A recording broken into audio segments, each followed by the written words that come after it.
this is Sean just checking in on Project Nano, and I just filmed an update on Project Pico, and Project Pico has crashed. So on Project Nano, I did notice some bloom. I haven't done a water test on this aquarium yet, but I did notice a huge diatom bloom that's formed on the glass. I've been away for 5 days.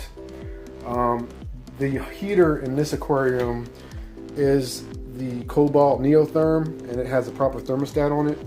So I believe the water temperature has remained constant, even though we had some unseasonably warm weather here in the East Coast.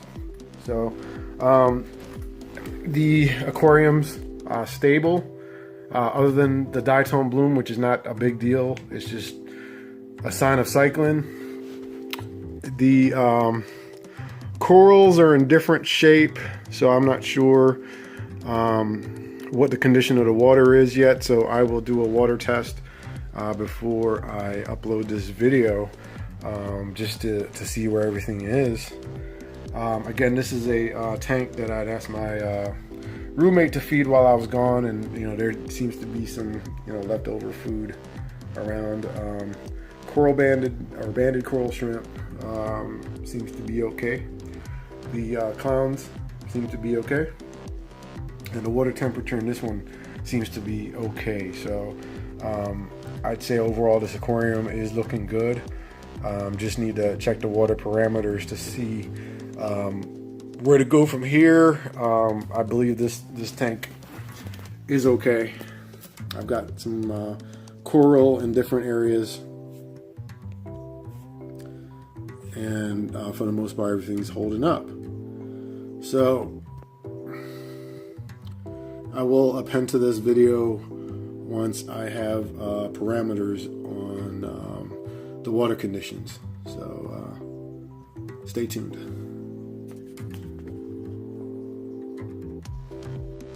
Okay, this is an update on the parameters on Project Nano.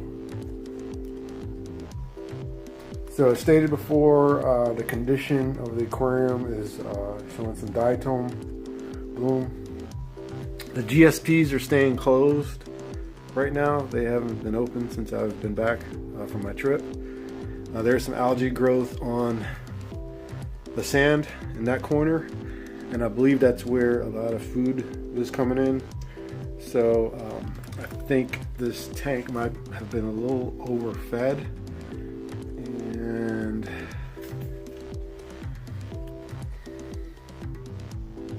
we're going to look at the water parameters.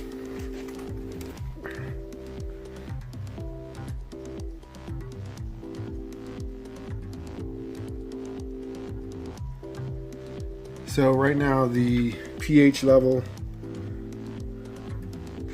is 8.0 to 7.8 thereabouts. Ammonia is pretty high. Ammonia, I'd say, is probably 1 ppm, maybe 1.5 ppm. I'd say 1 is a good number. So nitrite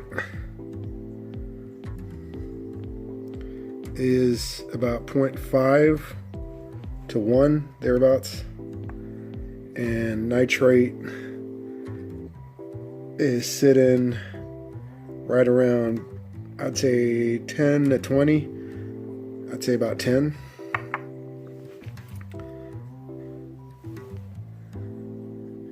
You can see a comparison of the ammonia there. Looks to me like 1.0. Again, nitrite is a good 0.5 to 1.0. Nitrate, I'd go 10 to 20, 15 maybe, which is consistent to where it's been before. So pH is a little low, ammonia is a little high, nitrite's a little high, and nitrate is reasonably in the middle level right now. So my remedy for these will be to do a water change.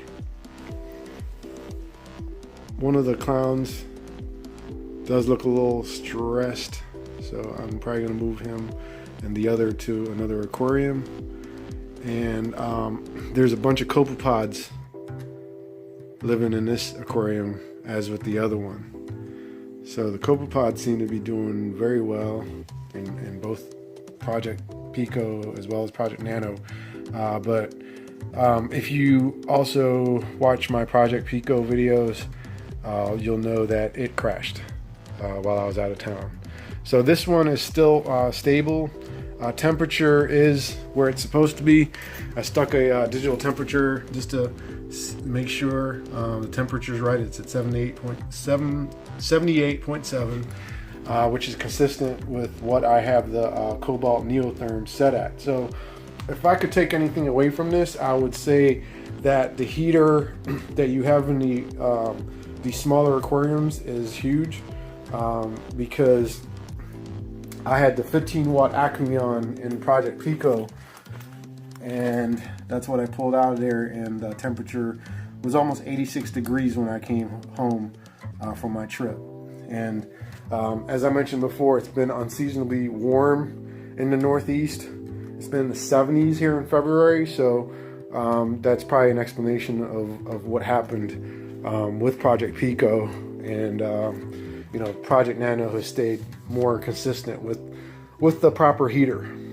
So I spent about $38 on the cobalt neotherm, and I will do the same to get a proper heater for Project Pico going forward, as well as Project Natural will also have a cobalt neotherm. I'm very impressed, thoroughly impressed with that heater. So that's it. Sean signing out for now, and check back in a day or two to see where everything is after I do a water change or two. Thank you for watching my video, and please subscribe.